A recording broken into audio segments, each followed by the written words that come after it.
children.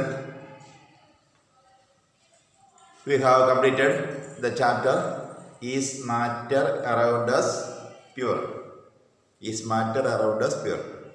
In this chapter, we have found a number of new terms. So, you must have familiar with such terms and get a clear idea about each term. For example, pure substance and misuse. First of all, the classification of the matter. Classification of a matter. Everything in the universe is made up of matter and energy.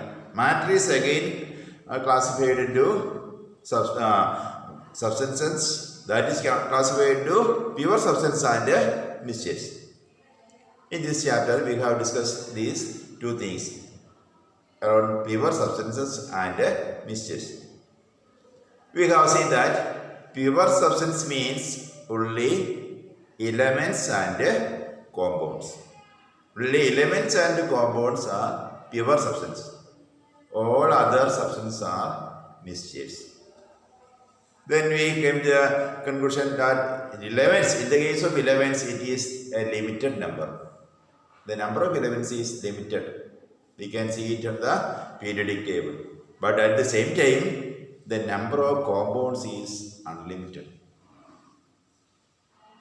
Now, the scientific world already discovered 118 elements. 118 elements.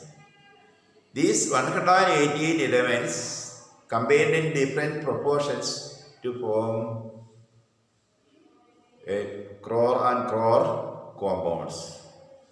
Number of elements is limited and the number of compounds is unlimited. Likewise, in the case of mixtures also, we can find a number of mixtures. But there is one more classification in the case of mixtures, that means they are either homogeneous or heterogeneous. Homogeneous means same property throughout the solution, throughout the mixtures. But in the case of heterogeneous mixtures, the different portions shows different properties.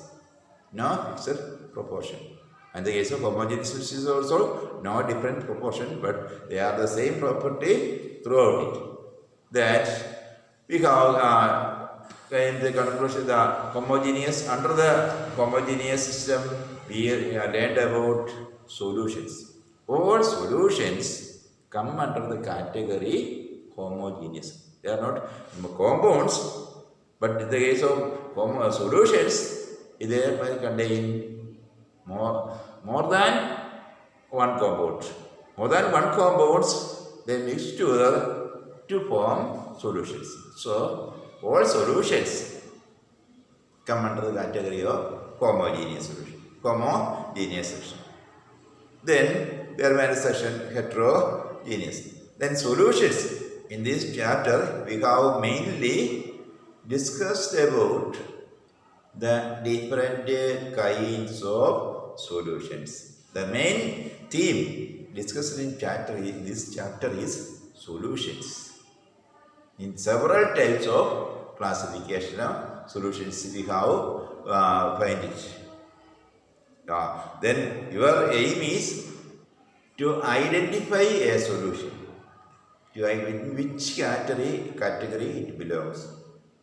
How a solution is formed, I already told you that on hearing the term solution, the thing came to your mind is what?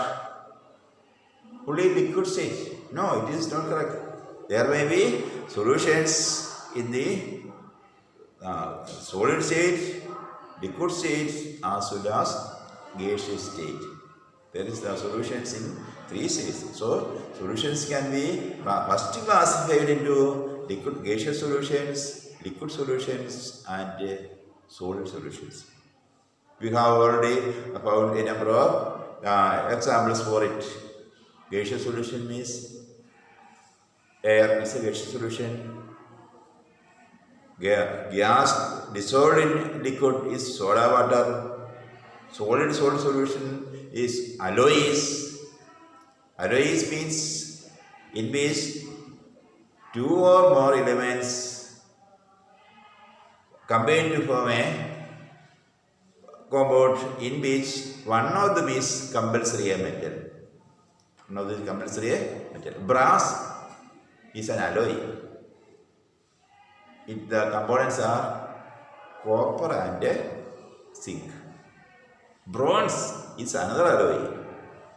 Copper and tin. That in our kitchen we daily use the steel. It is another alloy. Iron and carbon. Iron is metal, at the same carbon is a non-metal. So solutions may be either in the solid form, liquid form, or gaseous form. Then there is one thing you have to remember is solute and solvent. Solute is the substance dissolved in a solvent. Then there is one more identification mark. If the same state, both are the liquid state, solvent and solute are the liquid state, how we can identify solute is which is lesser in quantity. Solute is the substance which is lesser in quantity. Do you know some people drinking alcohol, some 60 ml of alcohol is taken, then water is added to it. Then where is the solute? Solute is the alcohol and solvent is the water. And solute is the which is the less quantity, it is not deep. Both are the same state. The less quantity, which substance taken is the less quantity, is the solute. At the same time, you get that if 100 ml alcohol is taken and 50 ml of water is added to it, then there is the which is solvent. Then the solvent is the alcohol. Water is only less amount. Therefore, solute can be identified by both are the same state, which is taken as a less amount is the solute, and which is taken more quantity or greater quantity is known as the solvent. Then there is several classifications. Saturated, unsaturated, supersaturated. It depends upon the quantity of the solute dissolved in the solvent. Then concentrated solution and dilute solution. You have already a clear idea about concentration. Concentration means the number of solute particles, solute molecule present in a solution. That I gave you an example. The acid we purchased from the shop for curing the rubber latex, formic acid. The acid we purchased from the shop is known as concentrated acid. This concentrated acid is we are not directly poured into the latex. What we do, we mix it with some water and then poured into the latex and stirred it. When mixed with water, it is known as dilute acid. What is the difference between concentrated acid and dilute acid? In concentrated acid, number of acid molecules are more. But in the case of dilute acids, number of acid molecules are very less. When we purchase milk from the neighborhood, sometimes we get pure milk, that is concentrated milk. If some days, if any milk is does not fill the bottle, what they do, they add some water to it, to the bottle. Then the milk is not concentrated, that's a dilute milk. The number of milk particles less. So, anything normal case, we can concentrated and dilute solutions are made by adding the quantity of the solvent. By adding quantity of the solvent, the given substance can be made concentrated or dilute. If concentrated solution is made, we add solute. If dilute solution is made, we add solvent. So we have a clear idea about concentration. Then how we can calculate the concentration? Mass of the solute divided by mass of the solution. How we can or mass of the solute divided by volume of the solvent. Then how we can calculate the percentage of concentration? This into control. The percentage of concentration can be calculated by the formula mass of the solute divided by mass of the solution into control. Percentage of concentration can be calculated by the formula mass of the solute divided by mass of the solution into control. It can be calculated in another way also. Mass of the solute divided by volume of the solution into control. By it is multiplied by 100 for calculating the concentration in the percentage. Then we come to the another type of qualification. True solution, colloids and suspension. Solution means true solution. Then the two things are colloids and suspension. The colloids means the colloid particles are equally distributed throughout the solution. It seems to be homogeneous, but it is actually heterogeneous. For example, starch and water, milk. Starch, water and milk, they are colloids. At the same time, suspension. Suspension means the solid particle actually does not dissolve. It remained suspended, move here and there in the solution. And if we kept it for some time, these solid particles settle down. Then, how we can identify it? We can, if you came to a clear idea, what you have to do is take 3 glasses.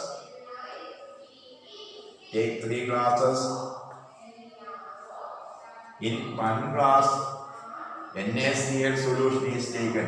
NaCl solution. The other second, you take milk or starch solution. The other, third, chalk powder and water.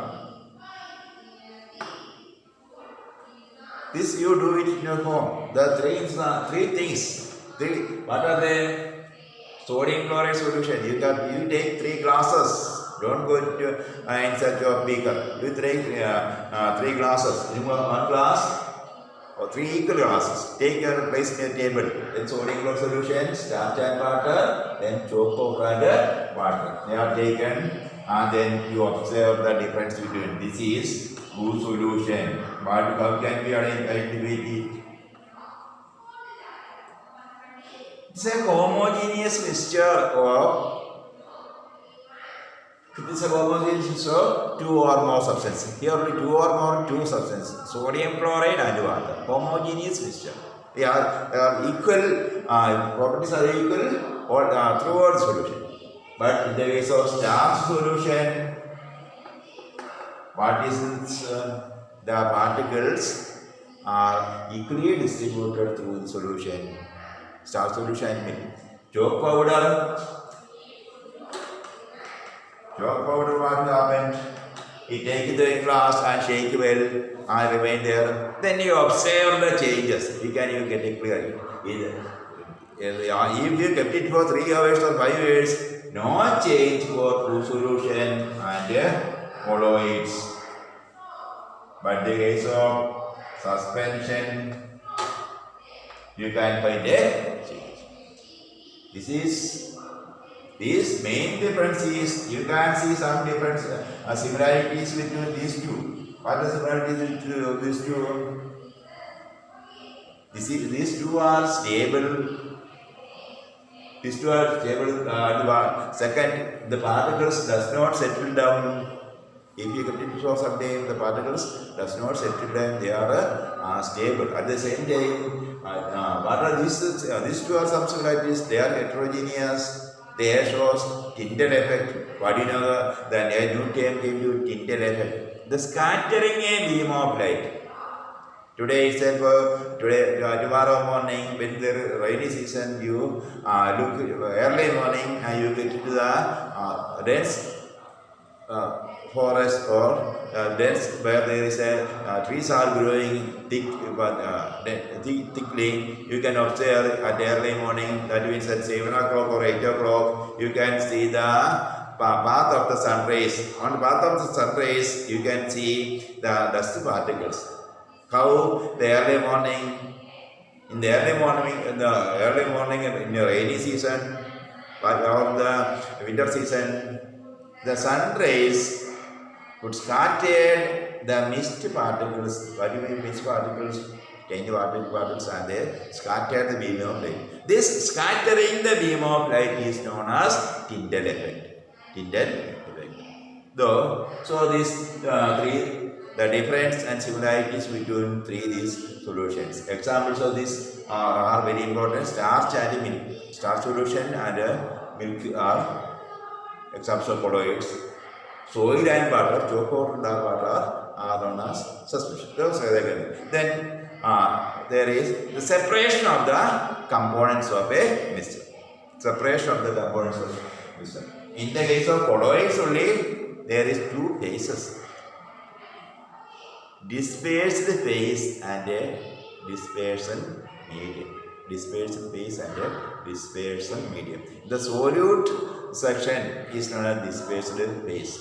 The solvent section is known as dispersion medium. This, according to a dispersed phase and a dispersion medium, they are again classified into several types: aerosol, foam, jelly, emulsion, etc. Like I have told you, you can reach find some examples of. Then the next thing is separation of the components of mixtures. Because the separation of the components of a mixture depends upon the quality or the property of the components. That the components are whether it is volatile or non-volatile. Whether the particles are very tiny or great. If the note is very tiny, we can separate it by filtration. Then the third thing is the density. On the density, we can separate it by two ways. How? In a colloid section, we can separate it by centrifugal, whether it's for milk and creamy, creams from milk or butter. That it depends upon the density of the components. Centrifugal methods. Then there is also another type, but is the separating funnel. That is also known as decantation. Two immiscible liquids, they are different their density, we can take into the separating funnel. After getting to there, then when they become still, you can open the tap and the components can be separated. Then there is another section is that it's boiling point. Depending on the boiling point, we can separate by fractional distillation and fractionation. Distillation method is used when the components boiling point is difference in the component boiling points of the components are above 25 degree. We use what? Distillation. For example, acetone and water. The difference in boiling point of acetone and water is more than 25. If the difference in boiling points of the components of the miscible liquids is less than 25, we use fractional distillation. Fractional distillation. For example, the petrochemicals. The components of the petrochemicals can be separated by using fractional distillation. Then there comes two more methods. What are they? Sublimation. You know the previous chapter we have a clear idea about sublimation means on heating it directly changes from solid to paper. We can separate it. And then the other thing is chromatography. It depends upon the solubility in water. For example, ink. In ink, different colors are dissolved in it. Then it is dip in the filter paper, a spot of ink is produced and dip in the water paper. What happens?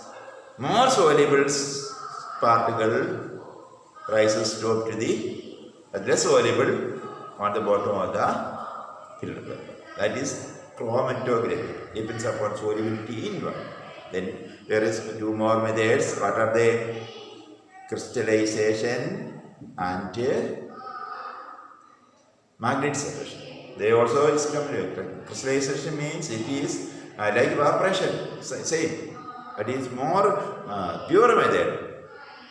If a copper sulfate solution is taken and is filtered and placed for some time, the water vaporizes to atmosphere. Pure copper sulfate left there. That is crystallization method. So you can do.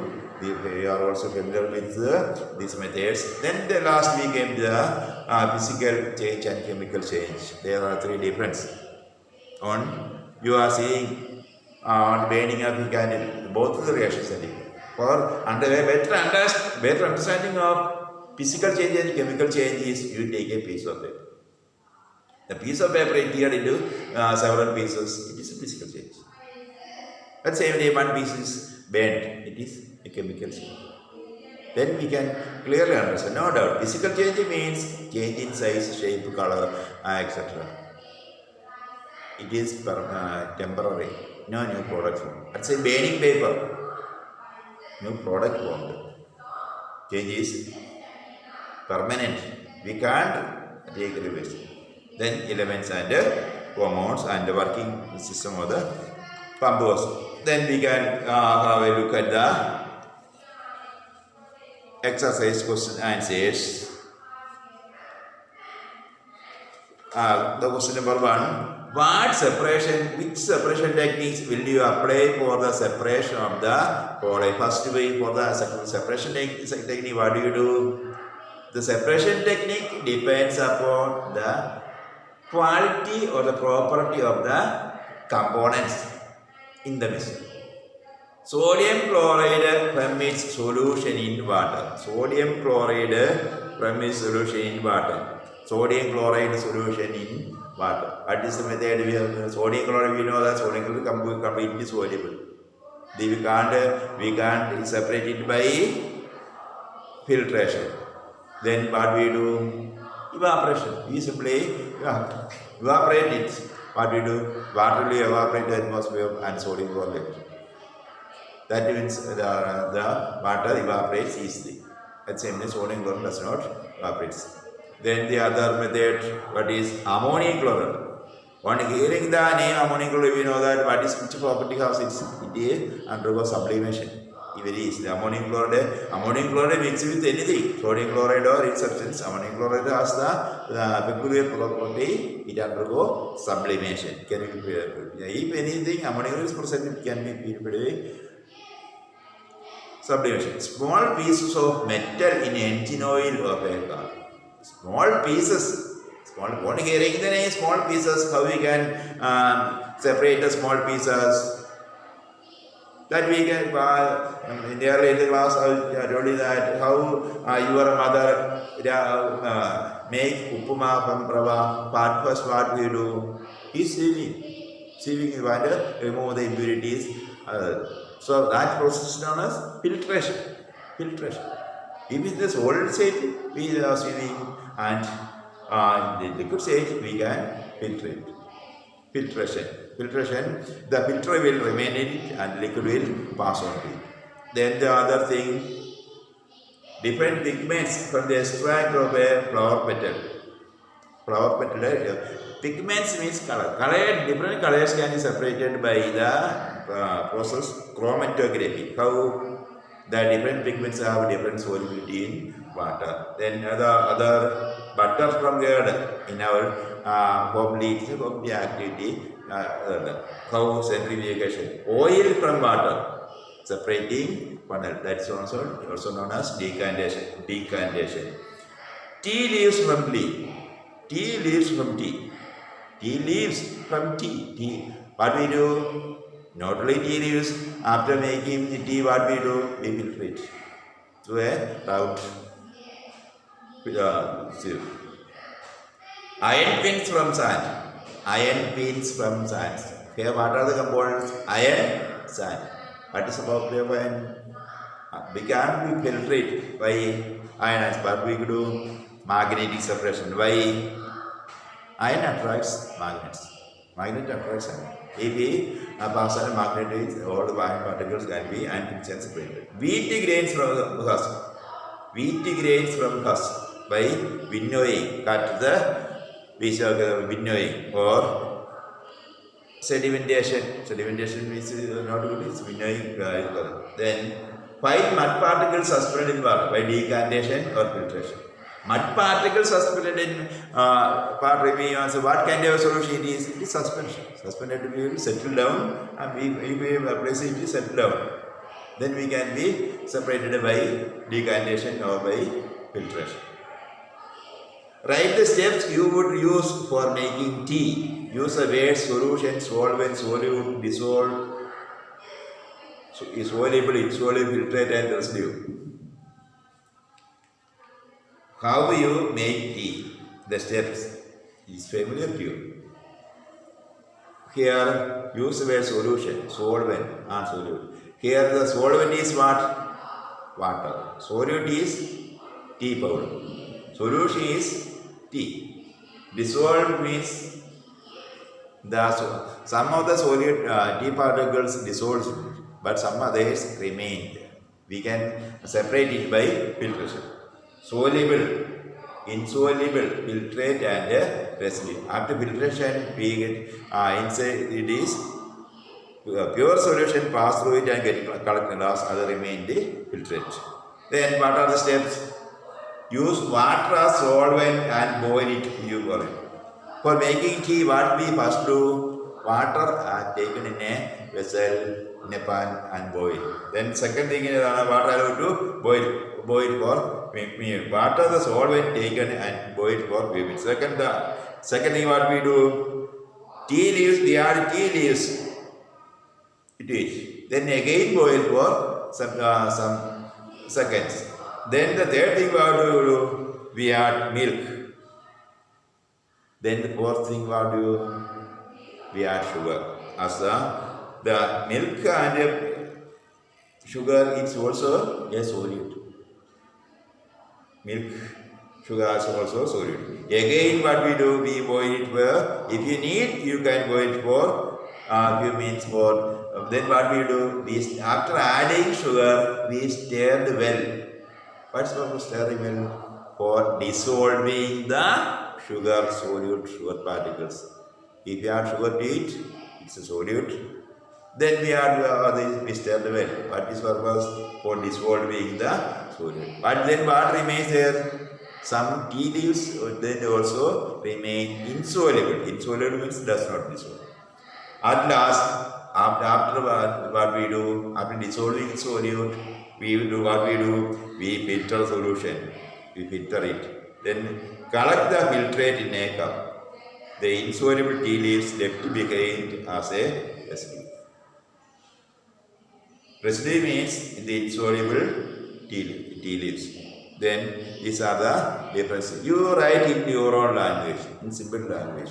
Then you correct it. The answer will be sent you, then you correct it. Water similitudes, first the solvent water is taken in a pan and boiled. Then second, after boiling what we do? Tea leaves are added to it. Then what we do? Then we add milk and sugar as they are also as solute in. Then if you need, then what we do? We filter it and collect in a cup. The residue is left as a filtrate.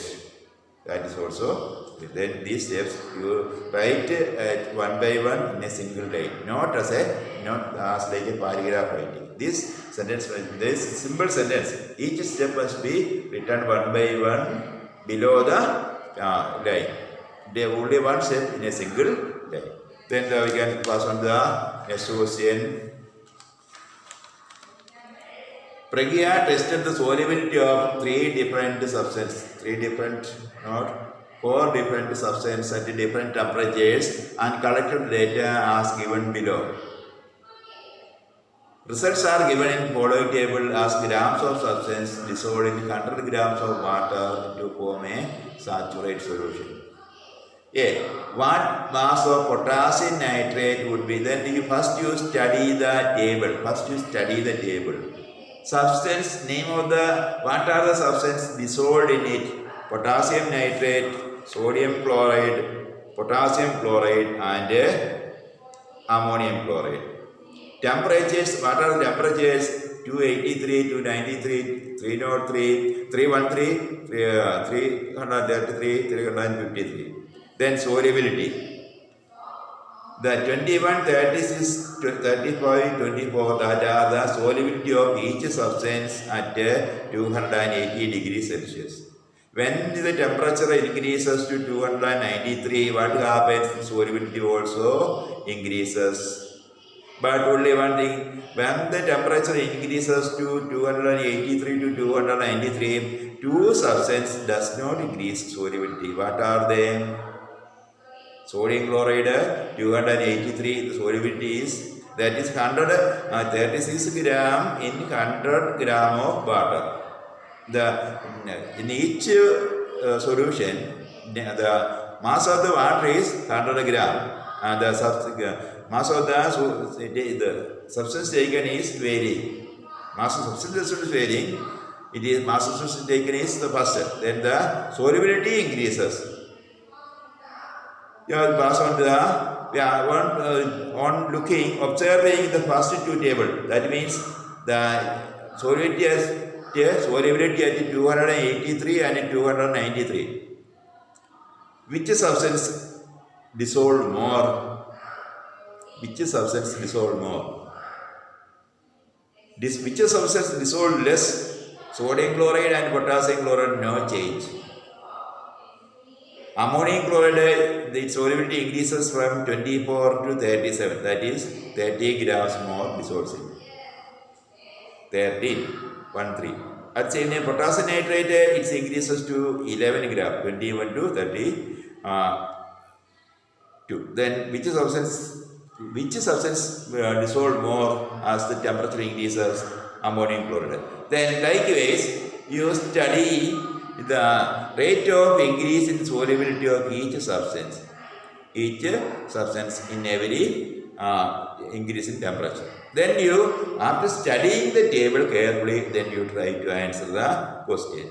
First question, what mass of the potassium nitrate would be needed to produce a saturated solution of potassium nitrate in 50 grams of water at 313 degree. Potassium nitrate, you take the potassium nitrate at 313, what are things given to us? At 313 degrees Celsius, 100 grams of water dissolves 62 grams of water. Then what is the question? Mass of the potassium nitrate in 100 grams of water is 62 grams. What is the question? What is the mass of the potassium nitrate in 50 grams of water? What is the mass of the 100 gram? The given table is 100 grams of water. What is the question? 100 gram water, 62 gram potassium nitrate എങ്കിൽ 50 gram വാട്ടറിൽ എത്രയായിരിക്കും ലയിക്കുന്നത്? Then the correct way, we can easily calculate it, but we don't need the case of science. It is not scientific. We can find it on the calculation manual. What is the question? Mass of the potassium 62 gram in 100 grams of water. 62 grams of water. Our question, dash is in 50 grams of water.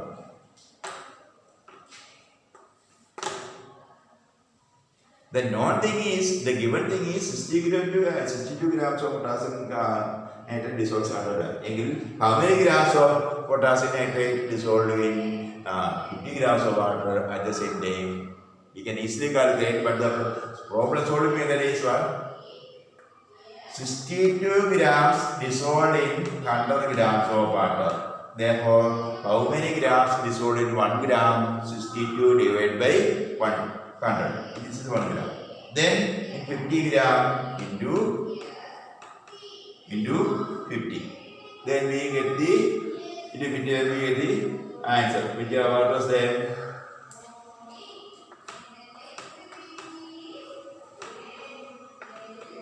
What's the answer? 31 gram. Then now come to the next question. Pragya makes a saturated solution of potassium chloride in water at 353 Kelvin and leaves the solution to cool at room temperature. What could she observe as a solution of the cools? Explain. Pragya makes a saturated solution. Pragya makes a saturated solution of potassium chloride in water at 353 Kelvin and leaves the solution to cool. What are the given thing? 353 Kelvin. At 353 Kelvin, Pragya makes a saturated solution. We all know that. What is saturated solution? Saturated solution means in which it can dissolve as much as salt that is capable of dissolving. But 353 Kelvin means not a room temperature. 353 means 353 Kelvin. What is the, when changed to degree Celsius, what? Minus 273.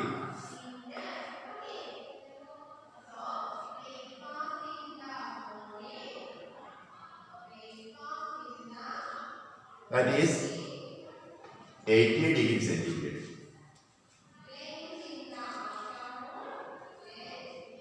How can we convert degree Celsius to Kelvin scale? 0 degree Celsius is equal to 273. 0 degree Celsius is equal to 100 degree Celsius is equal to 273 plus 100, that is 373. Here therefore 353 minus 273 is equal to, when we change it to 80 degree centigrade. That means Pragya prepared a saturated solution at 80 degree centigrade. Here we come to the point that she makes a saturated solution means at 80 degrees Celsius, she dissolves as much as salt as it can. That means 1 degree, it is not the room temperature. Room temperature is around 30 degrees centigrade. In our room temperature, it is 30. Then she increases temperature 50 degree more.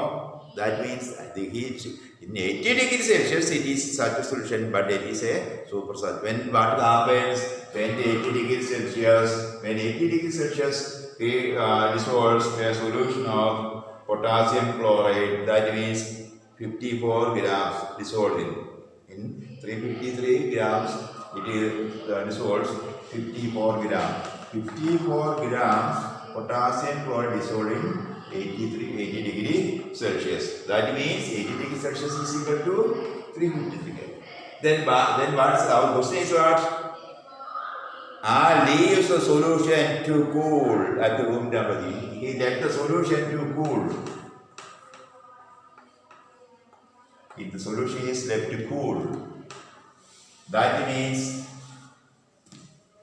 80 degrees Celsius is allowed to degrees temperature to around 30 degrees Celsius. Then what happens? The solubility decreases and more substance, more potassium chloride crystallizes out. More potassium chloride crystallizes out. More potassium chloride crystallizes out.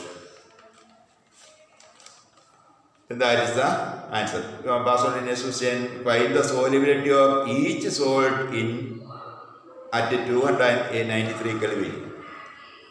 Which salt has the highest solubility at this temperature? We have discussed the first. At 2, and you look at the table. Find the solubility of each salt at 293 Kelvin. At 293 Kelvin, the solubility of potassium chloride is potassium nitrate is 32, sodium chloride is 36, potassium chloride is 35, and ammonium chloride is 37. Which salt has the highest solubility? Don't look at that ammonium chloride has the highest solubility 37 at this temperature. What is the effect of change of temperature on the solubility salt? What is the effect of the change of temperature solubility? On looking in the solubility curve, we can clear that what happens on increasing temperature, the solubility also increasing. This is not a general, there is some substance like cerium sulfate, etc. Which will be the 1 degree temperature, there the solubility may be increased. That's not be studied now. There is a you. Remember that all the substances in the universe must increase their solubility on increasing the temperature. There are some substances, there are some, we already told you in every case there are some exceptions. There are some substances, their solubility may be decreasing on increasing temperature. That is, you don't need to study now. You can study it later. Then we come to next question. Explain the following giving saturated solution, pure substance, colloid, and suspension. We have discussed it several times. You make a simple notes, a 2 sentences.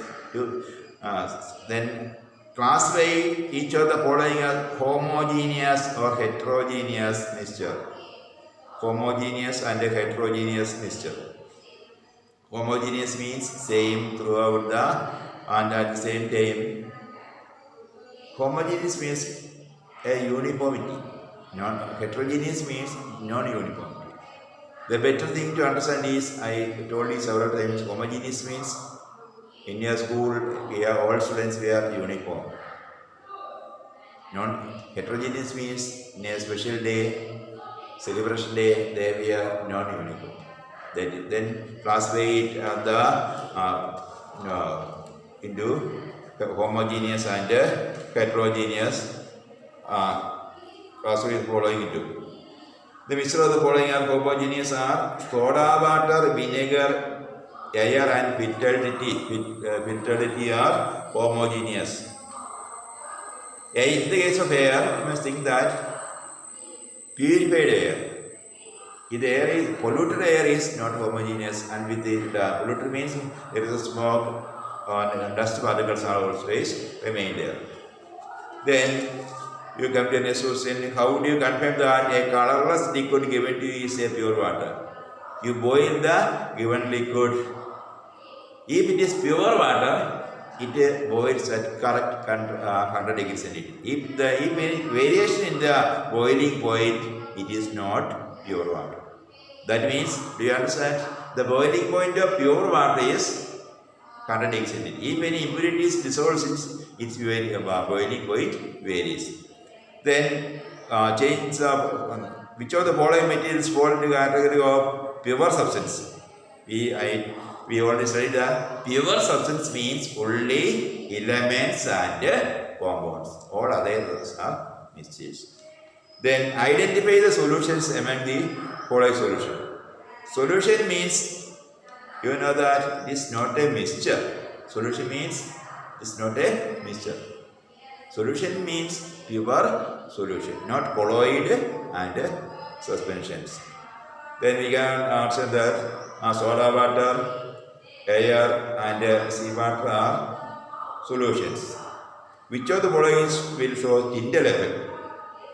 Tyndall effect shows only colloids and suspensions. In the case of Tyndall effect, you also write the definition. The scattering of a beam of light is known as Tyndall effect.